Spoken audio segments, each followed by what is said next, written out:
अस्सलामु अलैकुम वरहमतुल्लाहि वबरकातुहू। डियर स्टूडेंट्स, आज के इस ORCC सेशन में जो चैप्टर मैं आपके साथ डिस्कस करने वाला हूँ दैट इज एग्रीकल्चर। इस सेशन में I will be discussing the different expected questions जो एग्जामिनर इस वाले चैप्टर में आपके बोर्ड एग्जाम में डाल सकता है। So, chapter is agriculture, and what are the different expected questions as far as this chapter agriculture is concerned. Number one, you can see here, name one important beverage crop and specify the geographical conditions required for its growth. आपने एक beverage crop का नाम बोलना है, and at the same time you have to explain the different geographical conditions required for the growth of that beverage crop. So या तो आपने T को एक्सप्लेन करना है या तो आपने कॉफी को एक्सप्लेन करना है, but at the same time you have to explain the geographical conditions. Then second question is, enlist the various institutional reform programs introduced by the government in the interest of farmers. Farmers की interest के लिए government ने different institutional reform जो है वो introduce किए हैं, तो आपने वो बोलना है कि डिफरेंट इंस्टीट्यूशनल रिफॉर्म जो गवर्नमेंट ऑफ इंडिया ने लॉन्च किए हैं for the interest of the farmers, उनको आपने यहां पे लिस्ट करना है, एनलिस्ट करना है। Then question number 3 is explain briefly kharif, rabi and zaid season को एक्सप्लेन करना है। What are the geographical conditions required for the growth of rice, rice की ग्रोथ के लिए कौन से ज्योग्राफिकल कंडीशंस चाहिए, I mean to say climate क्या होना चाहिए, सॉइल किस टाइप की होनी चाहिए, रेनफॉल कितनी होनी चाहिए, so they are known as the geographical conditions. उसके बाद में question number 5 is what is primitive subsistence farming और shifting cultivation. Primitive subsistence farming या दिस शिफ्टिंग एग्रीकल्चर को आपने एक्सप्लेन करना है। उसके बाद में explain tea and coffee with special mention to their geographical conditions.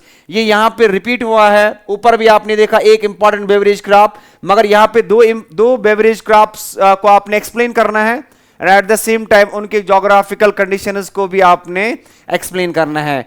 Then is question number 7, mention any 5 institutional reform programs introduced by the government in the interest of the farmers. तो this is again जो ऊपर ये question भी यहां पे repeat हो रहा है। उसके बाद में क्वेश्चन नंबर 8 है, define commercial farming versus plantation farming. आपने इन दो को डिफाइन करना है कि कमर्शियल फार्मिंग क्या होती है और प्लांटेशन फार्मिंग क्या होती है। Then we are having so these were the different expected questions जो एग्जामिनर आपके बोर्ड एग्जाम में इस वाले चैप्टर में से दे सकता है। So without wasting your time let us start the chapter that is agriculture. और इसमें पहला ही टॉपिक में जो आपके साथ डिस्कस करने जा रहा हूं that is types of farming. जब हम एग्रीकल्चर की बात करते हैं, पहले आपको पता होना चाहिए कि एग्रीकल्चर होता क्या है। जब हम एग्रीकल्चर की बात करते हैं, इसको एक्चुअली वर्ड एग्रीकल्चर जो है इसको डिराइव किया गया टू लैटिन वर्ड से, एंड पहला है AGR, ager means field, and then we are having cultura, CULTURA, that means cultivation. Okay, so the term agriculture is derived from two Latin words, ager means field and cultura means cultivation. So agriculture is the practice of cultivating crops from the soil, but agriculture it also includes raising livestock, it also includes fishing and forestry जो है, they are also considered as the part of agriculture. और as we know that India में majority of the people जो है they are engaged in agricultural and its allied activities. I mean to say most of the people in our country जो है they are deriving their livelihood from the agriculture and its allied activities. Allied activities की जब हम बात करता है उसमें horticulture आता है, उसमें floriculture आता है, उसमें sericulture आता है, उसमें एपिकल्चर आता है, पेसिकल्चर आता है, लाइव स्टॉक आता है या विटिकल्चर आता है। they all are known as the allied activities of the agriculture. तो यहां पे मैं आपके साथ डिस्कस करने जा रहा हूं types of farming and on the basis of aim of cultivation, कि किस मकसद के लिए फार्मर क्रॉप्स कल्टीवेट करता है। On the basis of aim of cultivation, farming जो है ना, फार्मिंग इज ना broadly divided into two types. One is subsistence farming and second is commercial farming.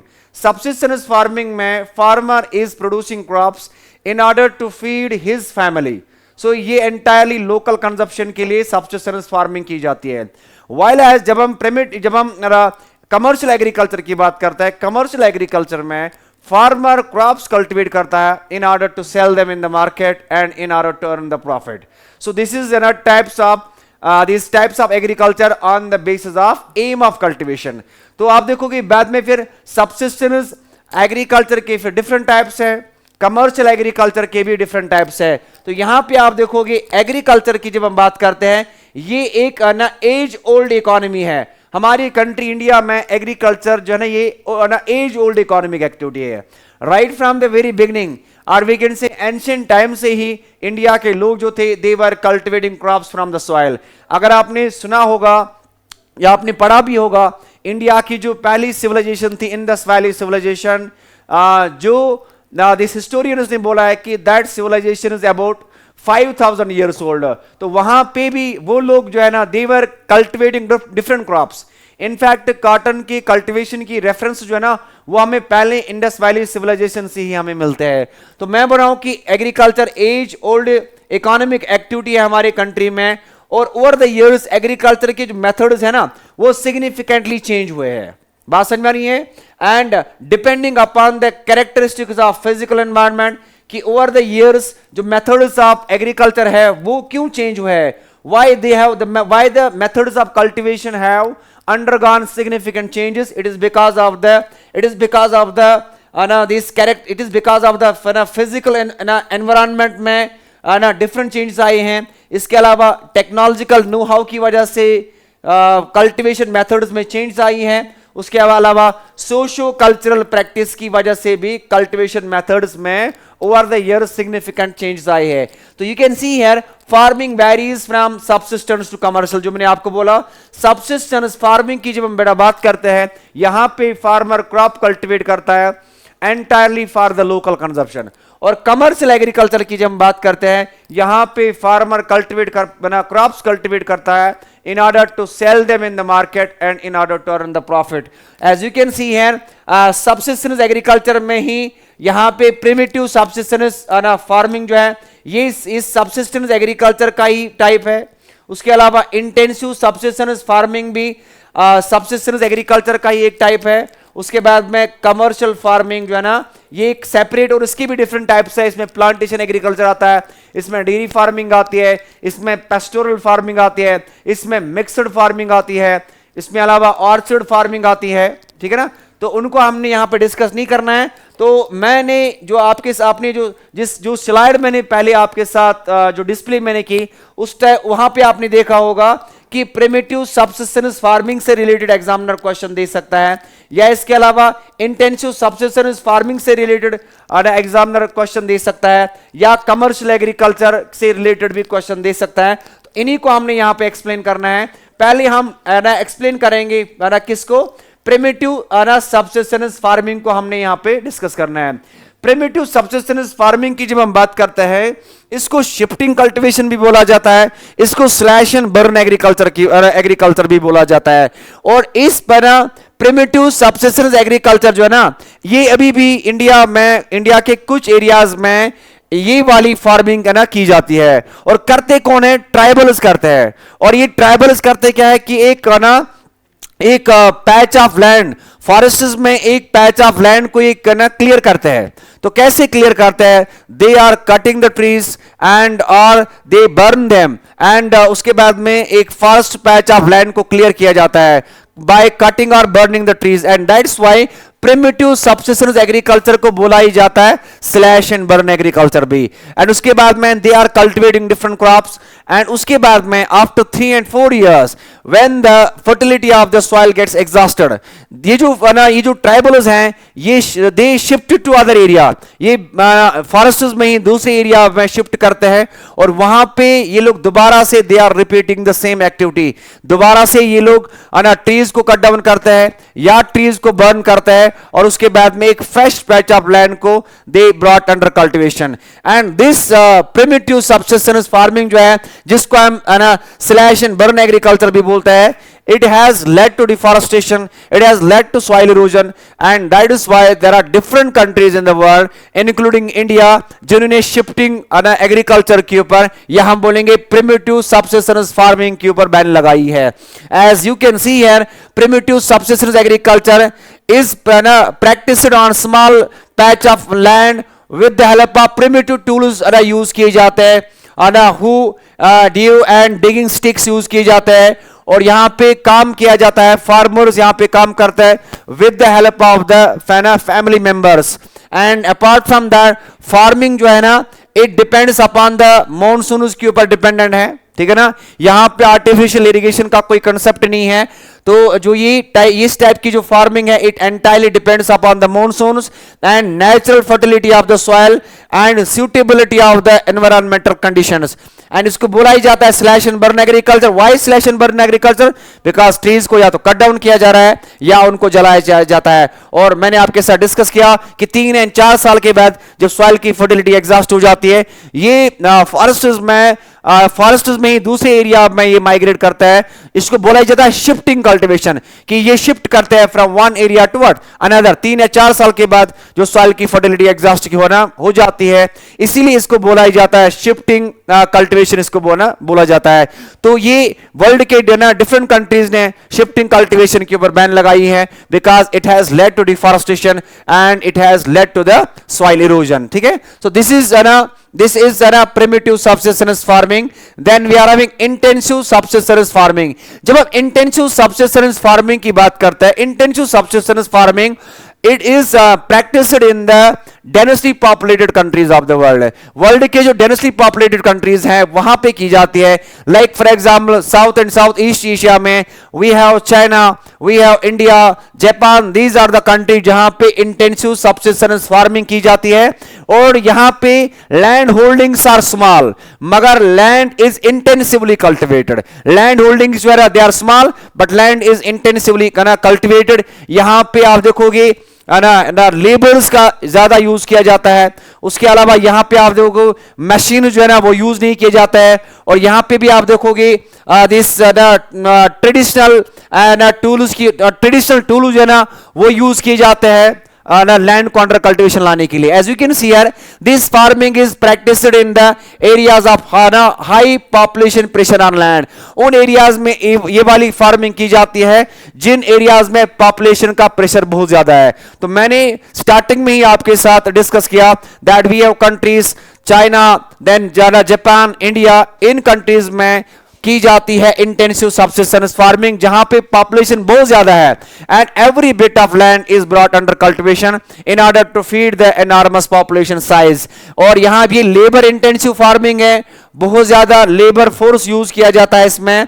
And इसके अलावा इसके अलावा यहां पे biochemical inputs and irrigation are used for obtaining higher productivity. तो in order to obtain the higher productivity यहां पे आप देखोगे different this biochemical inputs use किए जाते हैं, इरिगेशन यूज की जाती है, I mean to say fertilizers, इसके अलावा केमिकल फर्टिलाइजर्स वगैरह जो है ना वो यूज किए जाते हैं एंड इरिगेशन यूज की जाती है। Why these biochemical inputs and why irrigation is used in order to obtain the higher productivity and मगर right of inheritance की वजह से, right of inheritance जो है, right of inheritance की वजह से जब प्रॉपर्टी डिस्ट्रीब्यूट होती है तो right of inheritance की वजह से आप देखोगे leading to the division of the land among the successive generations। फिर उसके बाद में आने वाले successive generations में land डिवाइड हो जाती है because of the right of inheritance and has rendered land land holding size है ना अनइकोनॉमिकल। तो यहां पे आप देखोगे जो लैंड होल्डिंग्स जो है ना, लैंड होल्डिंग्स कम हुए हैं, एंड लैंड होल्डिंग का जो साइज कम हुआ है because of the right of inheritance and among the successive generations. उस वजह से आप देखोगे ये जो लैंड है ना, it has become what uneconomical, कि जब आपके पास पहले जमीन ठीक ठाक थी, जमीन आपके पास बहुत थी, तो आप की फुल कंसंट्रेशन थी ना उसी लैंड के ऊपर, एंड उसी से आप अपना लाइवलीहुड डिराइव कर रहे थे। मगर जब ये लैंड जो है सक्सेसिव जनरेशंस में फ्रेगमेंट हो गई, जब ये सक्सेसिव जनरेशंस में डिवाइड हुई, उसके बाद में now it has become uneconomical. जब आपके पास लैंड कम रहती है तो एक फार्मर जो है ना वो बेटर ऑप्ट करता है कि मुझे I have to look for any other subsidiary occupation, मुझे कोई दूसरा ऑक्यूपेशन भी, क्योंकि आप इससे मेरा गुजारा चलने वाला नहीं है, सो बेटर ये है कि अब मैं कोई दूसरा ऑक्यूपेशन जो है ना वो ऑप्ट करूं। So that's why it has become uneconomical because of the right of inheritance, and farmer जो है ना continue to take maximum output from the limited land in the absence of alternative source of livelihood. और अब उन farmers के पास जिनके पास कोई और दूसरा रोजगार का कोई तरीका नहीं है, जो उनके पास इतनी जितनी लैंड है इसके अलावा कोई सोर्स ऑफ इनकम नहीं है, तो वो लोग क्या कर रहे हैं, they are taking maximum advantage, क्योंकि उनके पास कोई दूसरा alternative source of livelihood available नहीं है। तो जितनी ही लैंड उनके पास अवेलेबल है उसको वो क्या कर रहे हैं, मैक्सिमम लैंड को वो यूटिलाइज कर रहे हैं। So this is an intensive subsistence farming. Now you can see here commercial farming. Commercial farming होता क्या है, उसके बाद में इसमें आ सकते हैं और भी क्वेश्चन एग्जाम ना डाल सकता है, that is what are the different characteristics of the commercial farming. Commercial farming की characteristics क्या है और commercial farming क्या है। When we talk about the commercial farming, India में कमर्शियल फार्मिंग का जो क्रेडिट है ये ब्रिटिशर्स को जाता है। आपको पता ही है कि जब यहां पे ब्रिटिशर्स आए 18th सेंचुरी में, उससे पहले जो यहां के जो इंडिजिनियस रूलर्स थे उन्होंने फार्मर्स को चॉइस दी थी। चॉइस ये थी कि that farmers can pay revenue both in cash and kind, but when the Britishers came in the 18th century, they demanded revenue not in kind but they demanded revenue in cash, and as a result of which they forced the farmers to go for the cultivation of the commercial crops, और वो crops cultivate करे having commercial value, having market value. So commercial agriculture की हम बात करेंगे, it is the type of agriculture in which farmer is cultivating crops in order to sell them in the market and in order to earn the profit. So this is the definition of the commercial agriculture. So commercial agriculture जो है ये India में Britishers ने ही introduce किया, जिन्होंने in fact farmers को force किया to go for the cultivation of the commercial crops. तो यहां पे कैरेक्टरिस्टिक्स क्या है,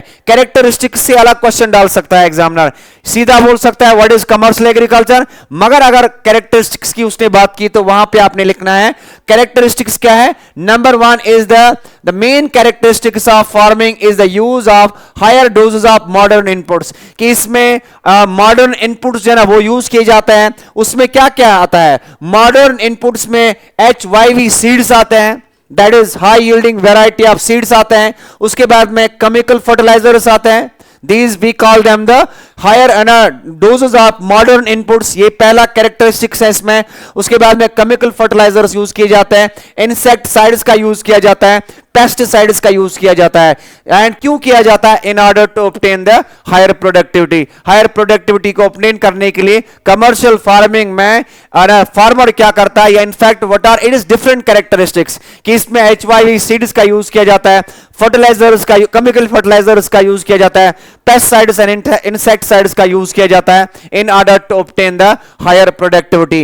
and degree of commercialisation of agriculture जो है ना, it varies from one region to another. Degree of commercialisation of agriculture varies from one region to another. इसका मतलब यह है कि एक क्रॉप एक इलाके में इट कैन बी कमर्शियल, वाइलेज वही क्रॉप जो है ना in the other area it can be a subsistence crop. Like for example हम देंगे राइस की, हम एग्जांपल यहां पे देंगे राइस पंजाब में it is a commercial crop, वाले जब उड़ीसा की बात करेंगे it is a subsistence crop there. तो I am saying this is called as the degree of commercialisation of agriculture varies from one region to another. That means एक crop एक इलाके में it can be the commercial crop, वाले दूसरे इलाके में वही वाला क्रॉप जो है ना ये वहां पे सबसिस्टेंस क्रॉप हो सकता है। एग्जांपल हमने दी पंजाब की, यहां पे वहां पे राइस कमर्शियल क्रॉप है, वाले उड़ीसा में it is a subsistence crop. तो यहां पे आप देखोगे राइस कमर्शियल क्रॉप है पंजाब में, मगर उड़ीसा में it is a subsistence crop. And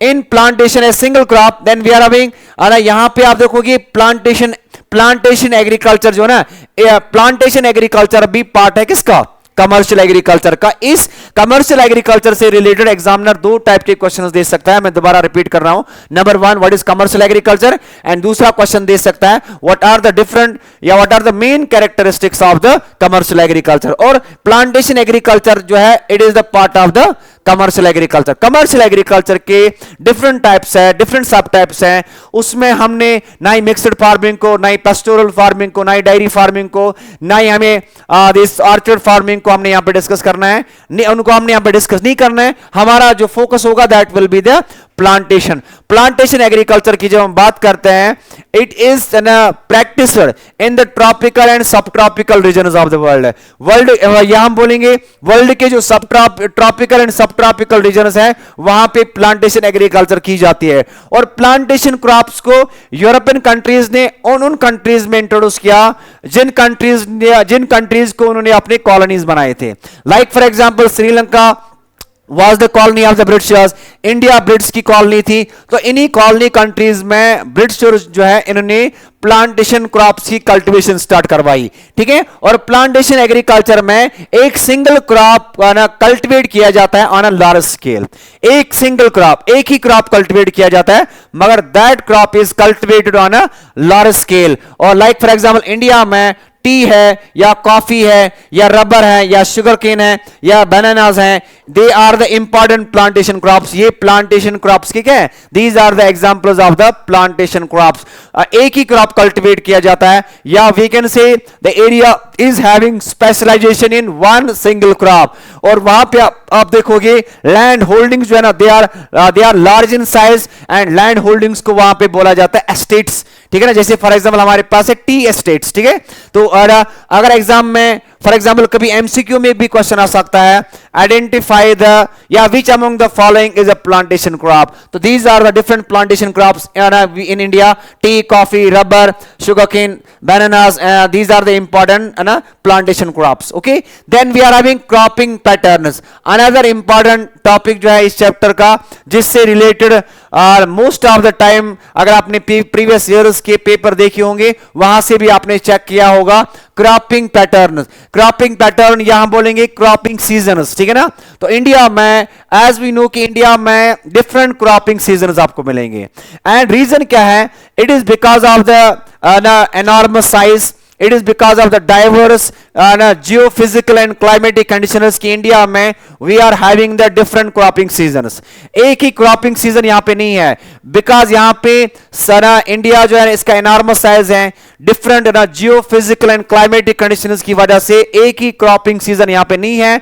तो यहाँ पे आप देखोगे multiple cropping seasons have been identified in India, मगर कंट्री के नॉर्थ वेस्टर्न पार्ट में because of the severe winters वहां बना कोल्ड क्लाइमेटिक कंडीशंस की वजह से विंटर्स में फार्मर्स को रिस्ट्रिक्ट करता है कि that farmers are not cultivating more crops in the north and north western part of the country. It is because of the intensive cold climatic conditions. वाले south की हम बात करेंगे या नॉर्थ ईस्ट की बात करेंगे तो वहां पे कुछ स्टेट्स में we are having double cropping system, या कुछ स्टेट्स में we are having triple cropping season there. It is because वहां पे we are having the congenial climatic conditions. तो यहां पे आप देखोगे physical diversity of India. India में फिजिकल डाइवर्सिटी की जब हम बात करते हैं it is diversity as far as the land is concern. यहां पे आप देखोगे डिफरेंट एरियाज में आपको डिफरेंट टाइप की लैंड मिलेगी, कहीं पे प्लेन एरियाज, कहीं पे डेजर्ट एरियाज, कहीं पे प्लेटोज मिलेंगे, कहीं पे आपको माउंटेन हिली एरियाज आपको मिलेंगे।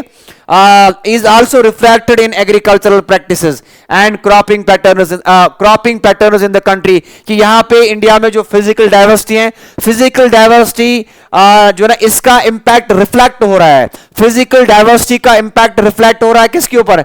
यहाँ के जो एग्रीकल्चरल प्रैक्टिसेस है उसके ऊपर इंपैक्ट पड़ता है फिजिकल डाइवर्सिटी का, या इसके अलावा यहाँ पे जो क्रॉपिंग पैटर्न्स हैं उसके ऊपर फिजिकल डाइवर्सिटी का इंपैक्ट पड़ता है. And various types of crops यहाँ पे कल्टीवेट किए जाते हैं, उनको क्लासिफाई किया गया है एज फूड क्रॉप्स. तो डिफरेंट टाइप्स के क्रॉप्स यहाँ पे कल्टीवेट किए जाते हैं. And why different types of crops यहाँ पे कल्टीवेट किए जाते हैं? It is because of the physical diversity. And food crops उनमें उनको क्लासिफाई किया गया है, फाइबर क्रॉप्स में उनको क्लासिफाई किया गया है. Then we are having vegetables भी यहाँ पे कल्टीवेट किए जाते हैं, फ्रूट्स भी कल्टीवेट किए जाते हैं, स्पाइसेस भी कल्टीवेट किए जाते हैं. एंड उसके बाद में फिर कार्डमम्स भी यहाँ पे कल्टीवेट किए जाते हैं. Constitute some of the important crops grown in the country. These are some of the important crops जो यहाँ इंडिया में कल्टीवेट किए जाते हैं. और India has 3 cropping seasons. India में 3 क्रॉपिंग सीजन्स को आइडेंटिफाई किया गया है. और पहले ही मैंने आप लोगों को बोला कि why different cropping seasons have been identified in India. Reason इसका यही है, enormous size because of the difference in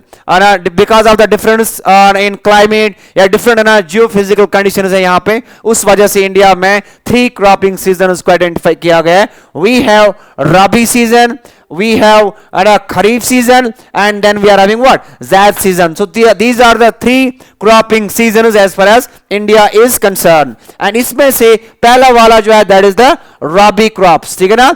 Rabi crops जो है ना ये वो सीजन है, या हम बोलेंगे इसमें ये जो रबी सीजन की हम बात करेंगे, रबी क्रॉप्स की हम बात करेंगे, इनको विंटर सीजन में इन क्रॉप्स को सो किया जाता है. सो सोइंग सीजन विंटर में है, मगर हार्वेस्टिंग सीजन जो है ना that is in the summer. As you can see here, rabi crops are sown in winter from October to December. Winter season में इन रबी क्रॉप्स को सो किया जाता है, अक्टूबर से लेकर दिसंबर तक इनको सो किया जाता है. और बाद में हार्वेस्टिंग सीजन, हार्वेस्ट इनको किया जाता है समर में, फ्रॉम अप्रैल टू जून तक इनको हार्वेस्ट किया जाता है.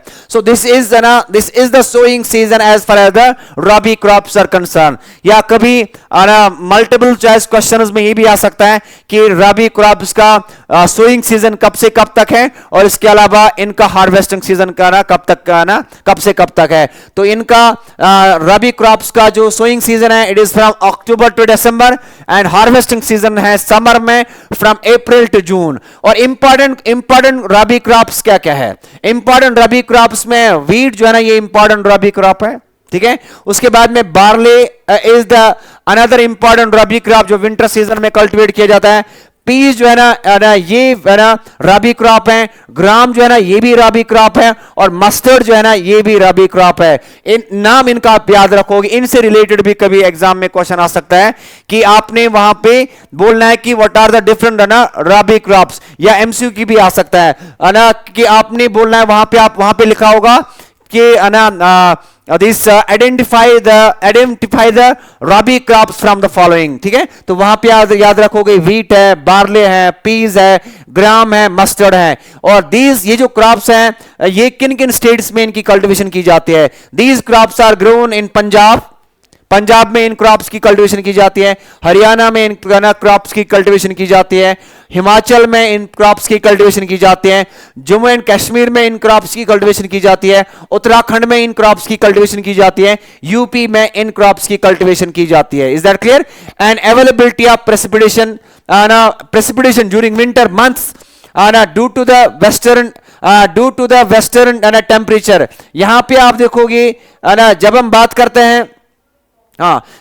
करते हैं availability of precipitation during winter months due to this western temperate cyclones help in the success of this crops. कि इन स्टेट्स में ये जो क्रॉप्स कल्टीवेट किए जाते हैं, तो ना ये कैसे होता है? हाउ इज दिस पॉसिबल कि विंटर सीजन में हम इन स्टेट्स में इन क्रॉप्स की कल्टीवेशन कर सकते हैं?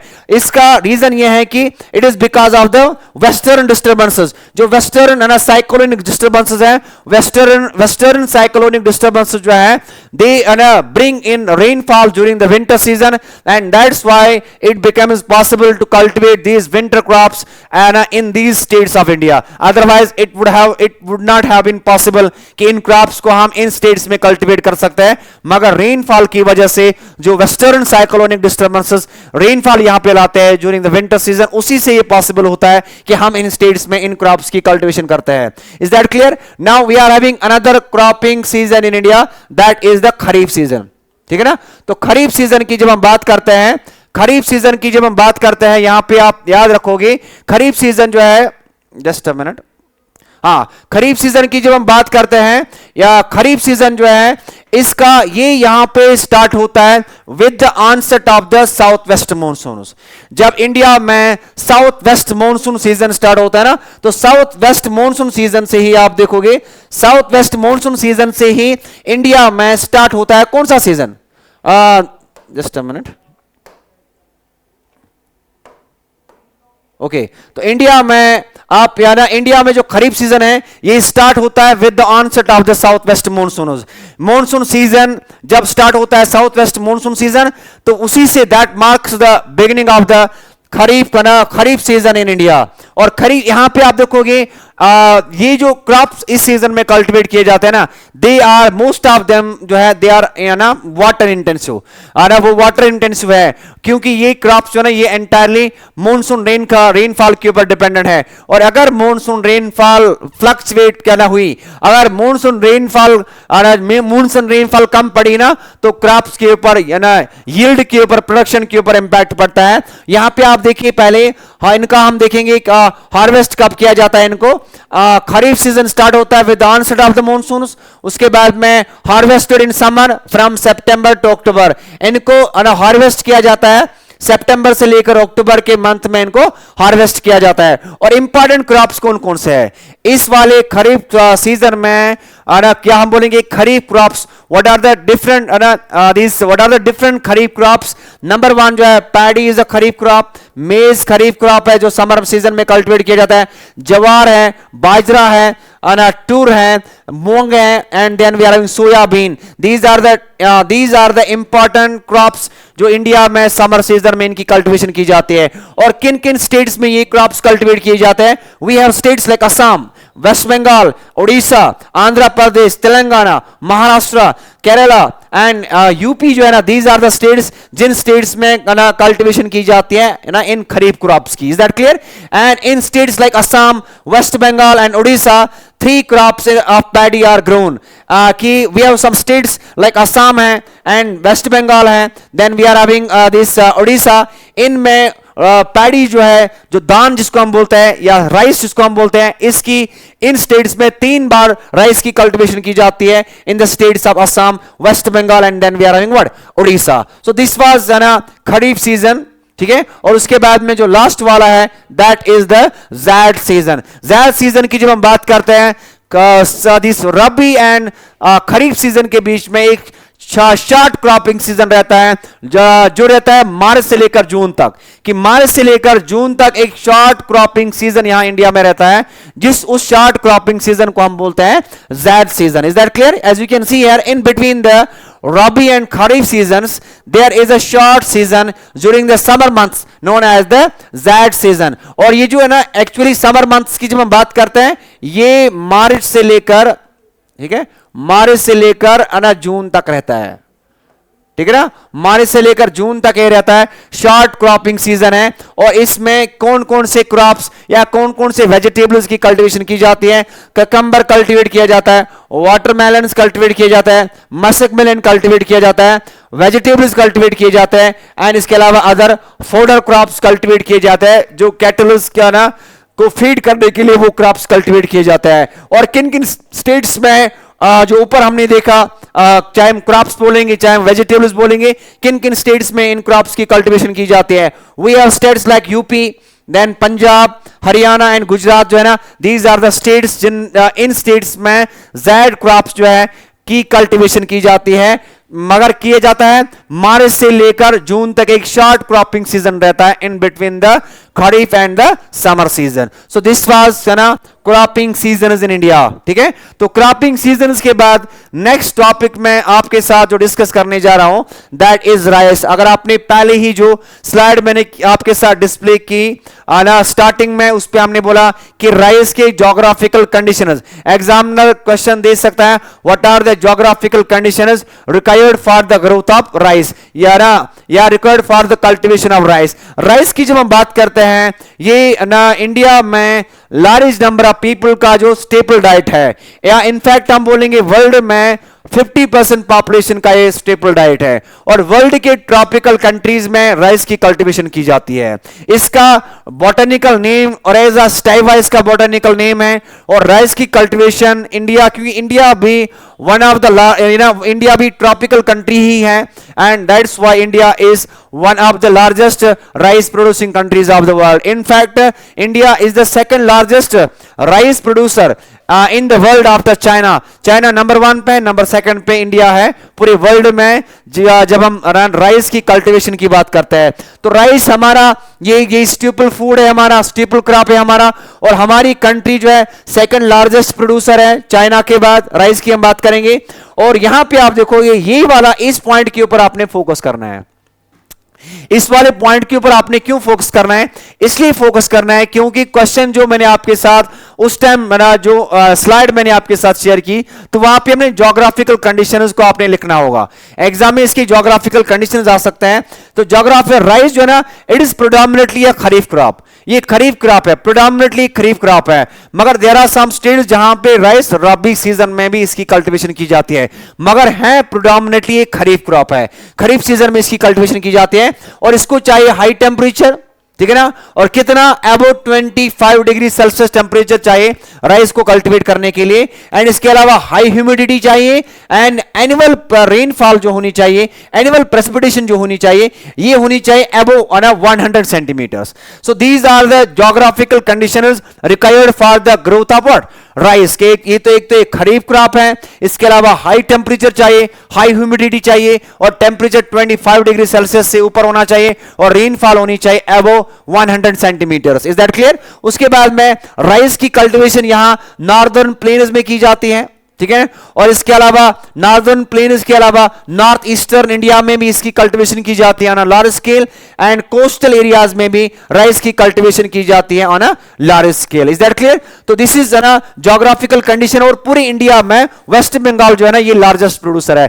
Waste Bengal is the largest rice producing state in the entire country. हालांकि पंजाब में, हरियाणा में, आंध्र प्रदेश में, तमिलनाडु में, इन स्टेट्स में भी राइस की कल्टीवेशन की जाती है, but by far West Bengal is the largest producer as far as the cultivation of rice in the country is concerned. So this was rice और इसकी geographical conditions जो है ना, ये वाला point important है यहाँ पे।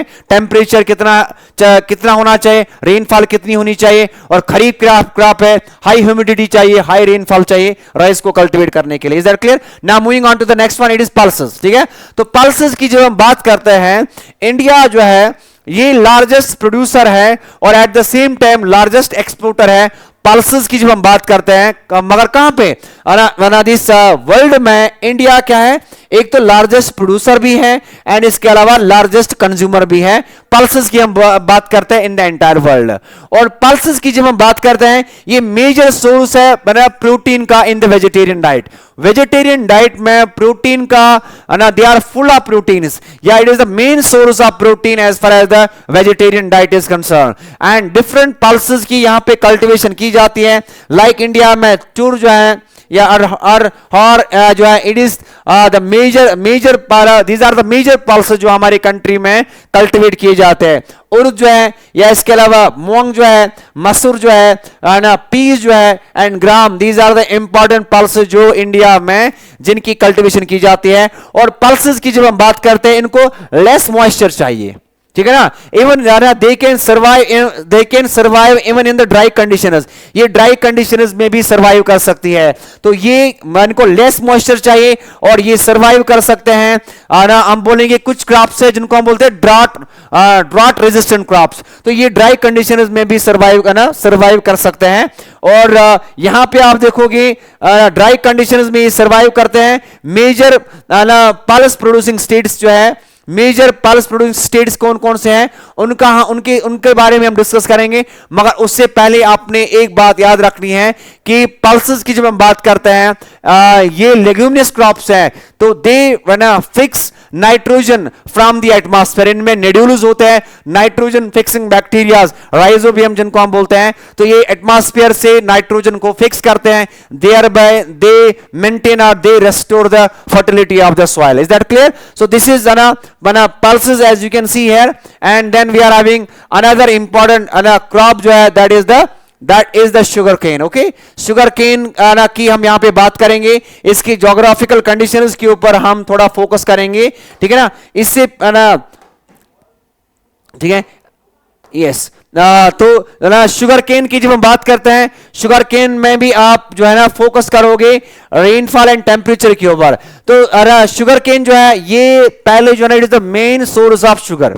शुगर केन जो है it is the main source of sugar, khandsari and gur, ये मेन सोर्स है शुगर केन. किन किन चीज का? शुगर का, खंडसरी का एंड गुड़ का. एंड शुगर केन जो है ना शुगर केन प्लांट जो है ना it can reach up to the height of 3 to 4 metres, ठीक है ना. और यहां पे आप देखोगे शुगर केन प्लांट जो है इसको तकरीबन 1 साल लगता है in order to reach to the maturity, ठीक है ना. शुगर केन प्लांट को मैच्योरिटी लेवल तक पहुंचने के लिए तकरीबन 1 साल लगता है. Is that clear? और शुगर केन को कल्टिवेट किया जाता है from the cane of from the this mature sugar cane. mature sugar cane का एक पार्ट कट किया जाता है जिसको बोला जाता है sets. Set SETS. sugar cane is cultivated from the cane of from the sets of a mature cane. mature cane जो होता है sugar cane उसी का एक पार्ट कट किया जाता है और वही लगाया जाता है, ठीक है ना. उसको बोला जाता है सेट्स, ठीक है. तो यहां पे आप देखोगे ये ट्रॉपिकल है, ट्रॉपिकल क्रॉप है या सब ट्रॉपिकल, ये वर्ल्ड के ट्रॉपिकल एंड सब ट्रॉपिकल एरियाज में इसकी कल्टीवेशन की जाती है. एंड इसके अलावा it grows well in hot and humid climatic conditions. Hot and humid climatic conditions में शुगर केन की कल्टीवेशन की जाती है, या शुगर केन और किन क्लाइमेटिक कंडीशंस में ग्रो करता है. हॉट एंड ह्यूमिड क्लाइमेट होना चाहिए, 21 से लेकर 27 डिग्री सेल्सियस टेंपरेचर होना चाहिए, और रेनफॉल 75 से लेकर 100 सेंटीमीटर्स होनी चाहिए.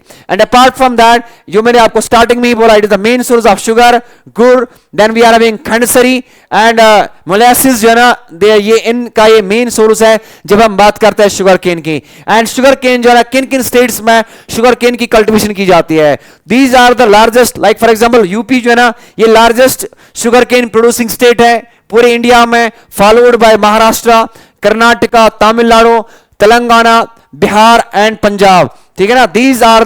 these are the largest sugar cane producing as far as India is concerned. Major producer है यूपी, उसके बाद में महाराष्ट्र है, कर्नाटका है, तमिलनाडु है, तेलंगाना है, बिहार एंड पंजाब है. Largest sugar cane producing states है ये. Is that clear? So you can see here और अनदर इंपॉर्टेंट क्रॉप जो मैंने आपके साथ डिस्कस करना है, दैट इज टी. तो स्टार्टिंग में ही मैंने आपको बोला कि आपने बेवरेज क्रॉप, 2 बेवरेज क्रॉप्स को आपने एक्सप्लेन करना है, T and coffee along with their geographical conditions. तो टी की जब हम बात करते हैं ये एक इंपॉर्टेंट बेवरेज क्रॉप है. और टी जो है ना it is actually obtained from the bush, and that bush is actually a tropical bush, ठीक है ना. it is obtained from the plant, and that plant is actually a what? tropical bush. and it is believed कि tea की cultivation पहली बार Yangtze valley of China, I'll be writing it here, Yangtze valley of China, Yangtze valley of China में पहली बार 6th century AD में tea की cultivation की गई, ठीक है ना. यांगजी वैली रिवर का नाम है चाइना में, रिवर यांगजी या ह्वांगहो के बारे में आपने सुना होगा. तो ये बिलीव किया जाता है कि टी जो है इसकी कल्टीवेशन पहली बार चाइना की यांगजी वैली में हुई. कहां, कब? दिस 6th century AD में, ठीक है. तो ये इंपॉर्टेंट बेवरेज क्रॉप है और इनिशियली इसको इंडिया में ब्रिटिशर्स ने ही इंट्रोड्यूस किया. तो ये भी ग्रो करता है वर्ल्ड की ट्रॉपिकल एंड सब ट्रॉपिकल एरियाज में, ठीक है. एंड इसके अलावा सॉइल जो है ना वो डीप एंड फर्टाइल होनी चाहिए, इसके अलावा खाली डीप एंड खाली डीप एंड फर्टाइल ही नहीं होनी चाहिए, बल्कि eight the same time well drained होनी चाहिए जिसमें आप टी की कल्टीवेशन करोगे। इसके अलावा वो सॉइल होनी चाहिए रिच ह्यूमस में और ऑर्गेनिक मैटर में, ठीक है। और frequent showers evenly distributed over the year, पूरे साल में जो रेन शावर्स हैं वो इवनली डिस्ट्रीब्यूट होने चाहिए। किस चीज के लिए? In order to ensure continuous growth of the tender leaves. जो टेंडर लीव्स हैं, जो लीव्स है, उनकी कंटिन्यूअस ग्रोथ के लिए क्या होना चाहिए कि फ्रीक्वेंट शावर्स होनी चाहिए, फ्रीक्वेंटली रेनफॉल गिरनी चाहिए, मगर that should be evenly distributed पूरे साल। ये नहीं कि कुछ महीने में बहुत ज्यादा बारिश होगी, फिर कुछ महीनों में फिर बारिश ही नहीं गिरेगी, तो that will effect the growth of the tender leaves. तो ये रेनफॉल जो है ना, इट शुड बी रेनफॉल जो है ना, it should be uniformly distributed through out the year. और ये लेबर इंटेंसिव इंडस्ट्री है, लेबर इंटेंसिव क्रॉप है। जब हम टी की बात करते हैं, आपको पता है कि टी लीव्स को प्लक किया जाता है with the help of the hand. आपने देखा होगा नॉर्थ ईस्ट इंडिया में, असम वगैरह में, वेस्ट बंगाल में विमेन जो है ना वो अपने शोल्डर के ऊपर बास्केट है ना बांध के they are plucking the tea leaves, and that's why I am saying it is a labour intensive crop. And इसको एबेंडेंट और इसके अलावा चीप एंड स्किल्ड लेबर की जरूरत है। एक तो ये लेबर इंटेंसिव है, बहुत ज्यादा लेबर फोर्स की जरूरत पड़ती है, एंड इसके अलावा खाली एबेंडेंट लेबर ही नहीं चाहिए बल्कि चीप लेबर चाहिए, एंड इसके अलावा स्किल्ड लेबर चाहिए। और मेजर टी प्रोड्यूसर जो है, मेजर टी प्रोड्यूसिंग स्टेट जो है ना, it is Assam, largest producer है। इनफैक्ट असम से 52% टी की प्रोडक्शन आती है, ठीक है ना। और इंडिया वर्ल्ड में one of the largest tea producing country है। और इंडिया जितना भी टी प्रोड्यूस करता है उसमें से इंडिया 70% जो है ना 70% जो है ये इंडिया लोकली कंज्यूम करता है, और बाकी जो बचता है वो क्या करता है, वो एक्सपोर्ट करता है। तो ये मेजर एक्सपोर्ट आइटम है इंडिया का जब हम टी की बात करते हैं। तो 52% टी की प्रोडक्शन जो है वो आसाम से आती है, and then we are having West Bengal second largest producer है। इनफैक्ट जब हम टी की बात करेंगे ना, तो आसाम में नो डाउट दिस ज्यादा क्वांटिटी आसाम से आती है, मगर बेस्ट क्वालिटी की टी प्रोड्यूस होती है वेस्ट बंगाल के दार्जिलिंग डिस्ट्रिक्ट में, ठीक है ना। जिस तरह से हम कश्मीर की बात करते हैं, यहां पे एप्पल कल्टीवेशन की जब हम बात करते हैं कि यहां पे क्वांटिटी जो है दैट लाइज इन सोपोरा, कि वहां से प्रोडक्शन ज्यादा आती है, मगर बेस्ट क्वालिटी की जो एप्पल्स हैं वो प्रोड्यूस किए जाते हैं शोपियां डिस्ट्रिक्ट में। अंबारी आपने नाम सुना होगा, साइज एंड ड्यूरेबल की वजह से it is famous throughout the world. Similarly जब हम टी की बात करते हैं, no doubt Assam largest producer है, मगर बेस्ट क्वालिटी की टी जो है वो वेस्ट बंगाल के दार्जिलिंग डिस्ट्रिक्ट में प्रोड्यूस होती है।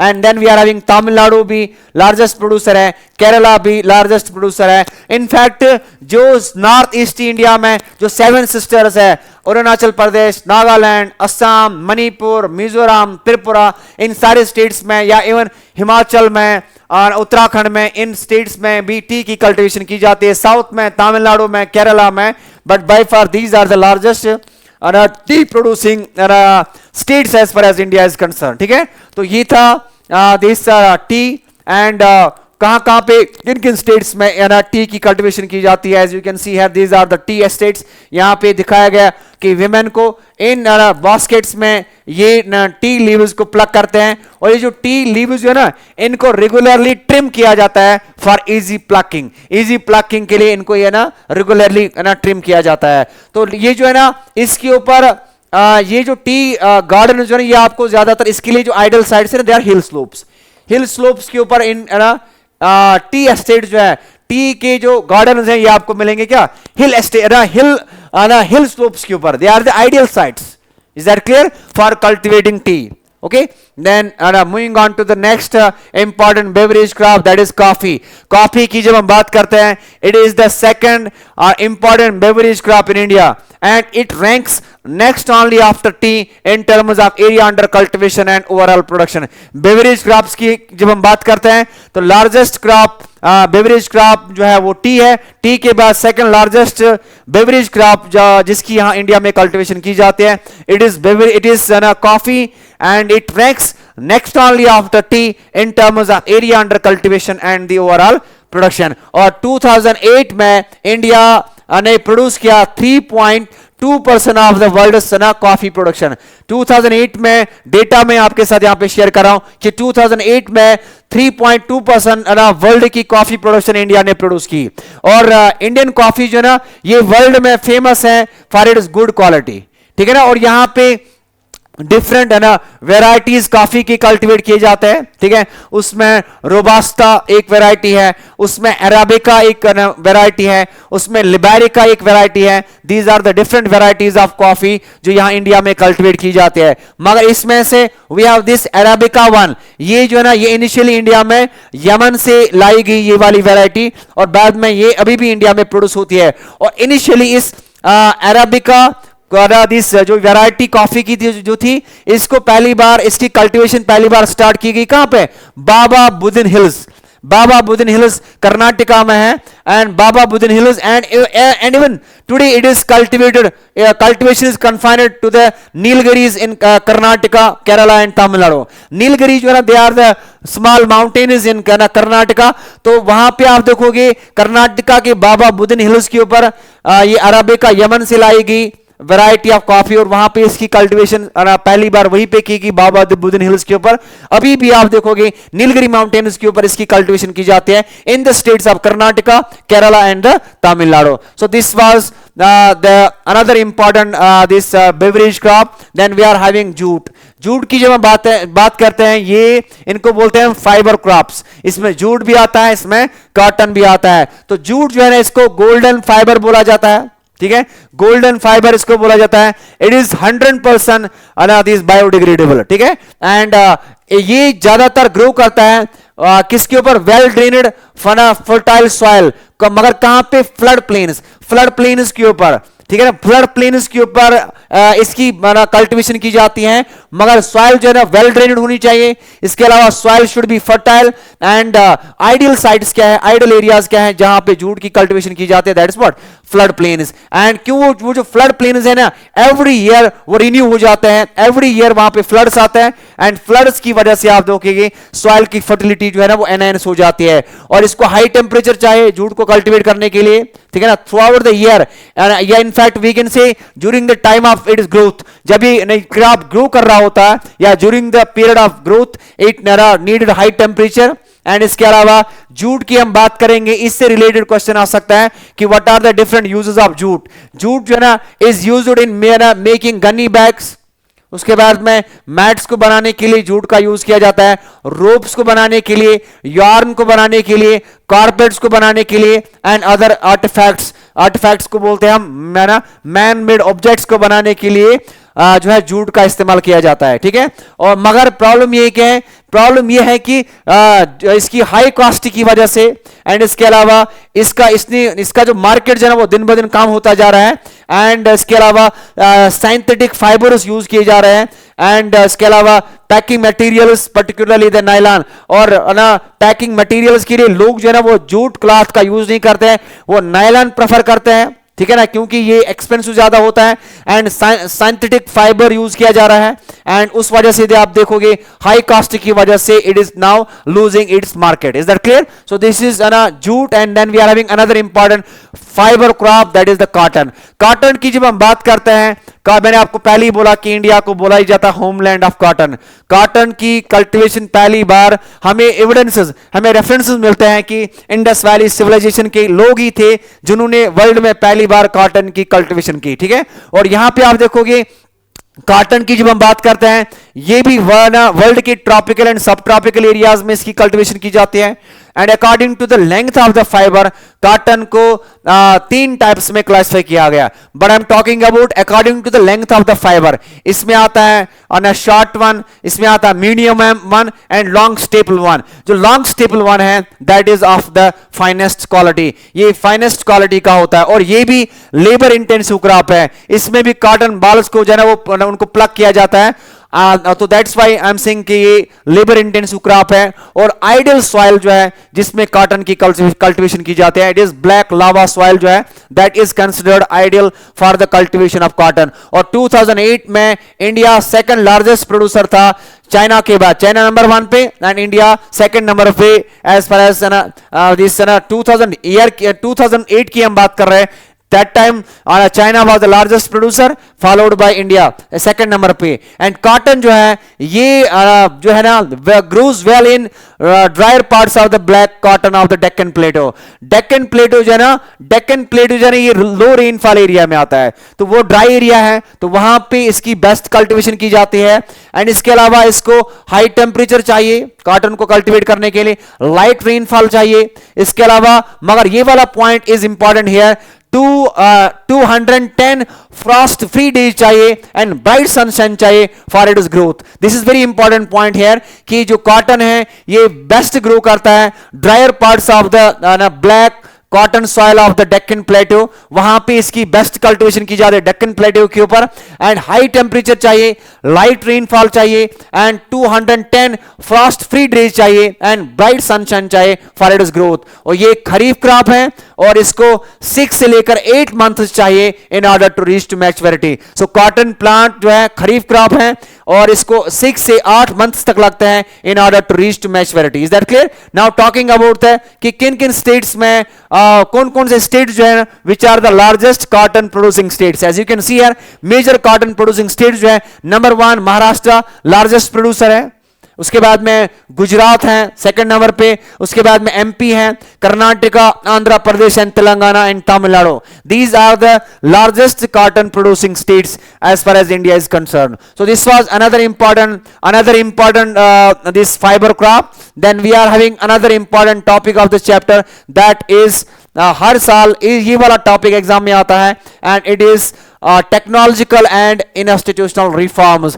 कि कौन से what were the different technological and institutional reforms that were brought in that were introduced in the country for the interest of the farmers. Farmers के इंटरेस्ट के लिए इंडिया ने कौन से different technological and institutional reforms को launch किया। And उन technological and उन इंस्टीट्यूशनल रिफॉर्मर्स की वजह से फार्मर्स की जो कंडीशंस है वो इंक्रीज हो गए, फार्मर्स की जो कंडीशंस है वो एनहेंस हो गए।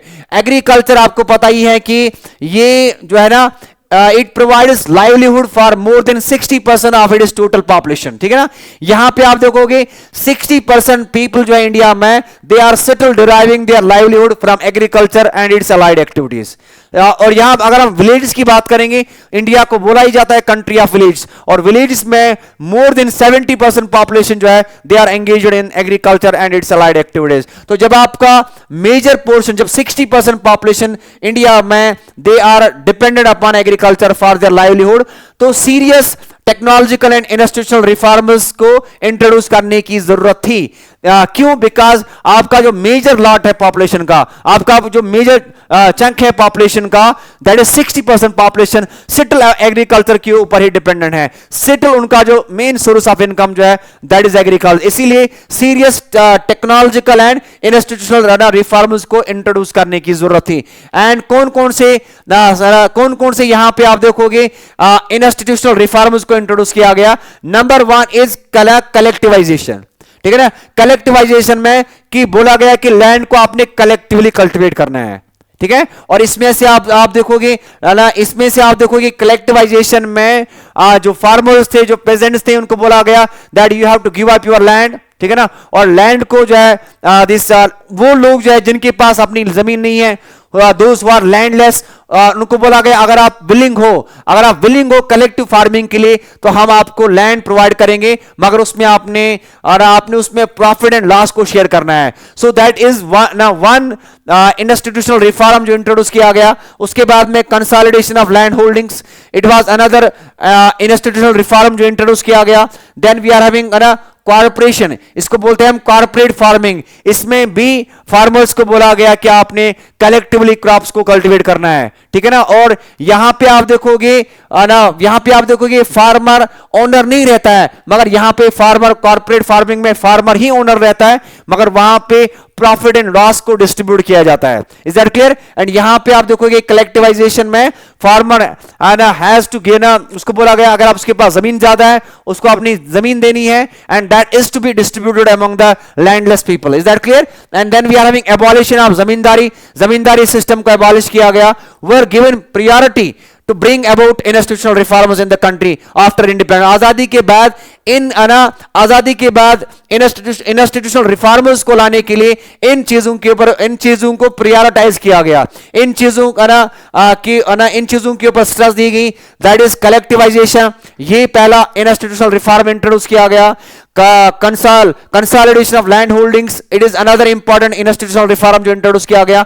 कॉर्पोरेट फार्मिंग या उसके बाद में एबॉलिशन ऑफ जमींदारी, ये आप याद रखोगे, टेक्नोलॉजिकल रिफॉर्म्स अलग हैं और इंस्टीट्यूशनल रिफॉर्म्स अलग हैं। यहां पे जो भी हम ये बात कर रहे हैं कलेक्टिवाइजेशन की या कंसोलिडेशन ऑफ लैंड होल्डिंग्स की बात कर रहे हैं, कॉर्पोरेट फार्मिंग की बात कर रहे हैं, एबॉलिशन ऑफ जमींदारी की बात कर रहे हैं, these are the all institutional reforms which were introduced in India after independence. उसके बाद में राइट ऑफ इनहेरिटेंस जो है ना, राइट ऑफ इनहेरिटेंस की वजह से हमने ऑलरेडी देखा कि इससे लैंड फ्रेगमेंट हुई है और लैंड होल्डिंग्स उससे लैंड क्या हो गया, फ्रेगमेंट हो गया है, has already led to fragmentation of land holdings necessitating consolidation of land holdings. कि राइट ऑफ इनहेरिटेंस की वजह से आप देखोगे लैंड होल्डिंग्स ऑलरेडी फ्रेगमेंट हुई है, लैंड होल्डिंग्स में ऑलरेडी फ्रेगमेंटेशन हुई है, तो ये जरूरी था कि लैंड होल्डिंग्स को आप कंसोलिडेट करना था। उसके बाद में the laws of land reforms were enacted और लैंड रिफॉर्म एक्ट्स को